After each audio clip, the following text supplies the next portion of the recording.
In 1969, a 27-year-old otherwise healthy man was working at a shipping department of a large newspaper company when he suddenly fell to the ground and died.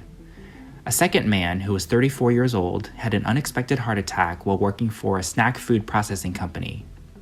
A third individual was working as a bus driver when he suddenly collapsed at the age of 37. What's the connection between all three of these people? They were all working long hours in high-stress environments with little sleep. These cases represent karoshi, a Japanese word meaning death from overwork. This phenomenon was first identified in Japan, but the term is now adopted internationally. Death from overwork is usually death from cardiovascular disease, such as stroke or heart disease. Karoshi deaths are always associated with three risk factors: long working hours, high stress, and poor sleep. In this video, we'll focus on the relationship between poor sleep and heart disease. Sleep is complicated, and most of us either love it or hate it. According to a 2015 survey asking about America's attitudes towards sleep, only about 33% of people expressed positive feelings, saying that they either like it or love it. 15% said that sleep was a waste of time, and 3% thought sleep was a necessary evil.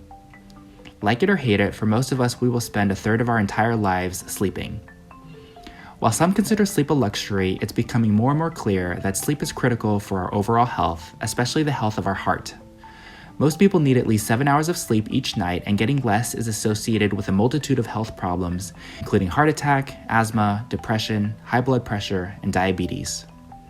As you probably guessed, there's a strong relationship between poor sleep, especially fewer hours of sleep, and heart disease. Thinking back to karoshi, a Japanese study found that longer working hours led to shorter hours of sleep, with those who slept less than 5 hours a night having nearly 2.5 times greater risk of heart attack than those getting an average of 7 hours of sleep. In another study of female health professionals, there was a strong relationship between hours of sleep and risk of cardiovascular disease. Interestingly enough, getting too much sleep can also increase your risk of heart attack. The American Heart Association created 7 measures of optimal heart health, called the Simple 7.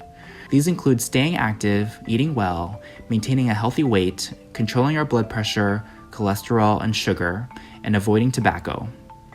One study recently modeled including an 8th measure, sleep, along with the existing 7, and found that sleep independently predicted one's risk of heart disease later in life. How does poor sleep lead to increased heart attacks?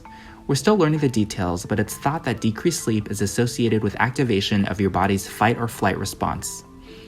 This response, driven by our nervous system, leads to higher heart rates, increased salt retention, and higher blood pressures, all of which can increase stress on the heart. Poor sleep is also linked to increased weight gain, depression, and stress, all of which can negatively influence the health of our heart. Sleep can be tough, and I totally get it. If you're like me and have difficulty sleeping sometimes, you're not alone. Only about a third of Americans get the often recommended 8 hours of sleep per night, with another third getting less than 6 hours. 20% say that they're excessively tired during the day, and less than half report getting a good night's sleep every night.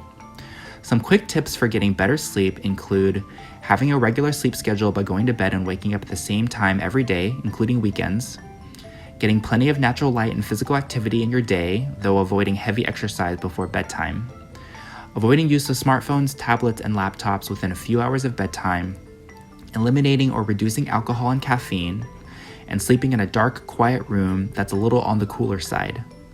If you're having ongoing trouble with sleep, please seek out a medical professional, as there are some sleep disorders that are very treatable and can make a huge difference to improving your quality of life. I'll link below to a few resources for improving your sleep and therefore the health of your heart. Do you have any tips for getting a better night's sleep? Leave a comment below. Thanks for watching.